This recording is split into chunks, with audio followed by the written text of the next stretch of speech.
अब जित्नेहरु सुन न ब्रेकअप भन्नाले पनि त्यस्तै छ अब दादा त्यो भिडियो गर्नु न बरु र्याप पनि हानेको निकाल्नु ल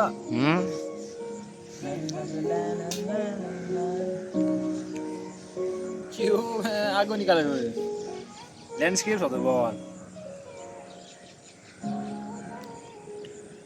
म गरिरहेको छु सङ्गीत तिमीलाई नै सम्झी खुला देख्छु आसमानमा पिञ्जडाको पन्छी टुटी गयो नाता मित्रताको पनि धेरै भयो तिम्रो मेरो बिछोड भएको पनि म गरिरहेको छु सङ्गीत तिमीलाई नै सम्झी खुला देख्छु आसमानमा पिञ्जडाको पन्छी टुटी गयो नाता मित्रताको पनि धेरै भयो तिम्रो मेरो बिछोड भएको पनि म बस्छु दिनलाई गनी कहिले आउँछौ तिमी फर्की गयौ तिमी टाढा साथै खोसी लग्यो सब चिज अहिले केवल अतीत म बस्ने गर्छु सम्झी मिस यु बन्टी तिमीलाई मिस गर्छु अति कसम आज हर पल तिम्रो यादले हुन्छ छटपट हर पल टुट्छ मुटु काम पनि हुन्छ झन्झट कस्तो जाड लाग्यो कस्तो र्याक लाग्यो क्या मलाई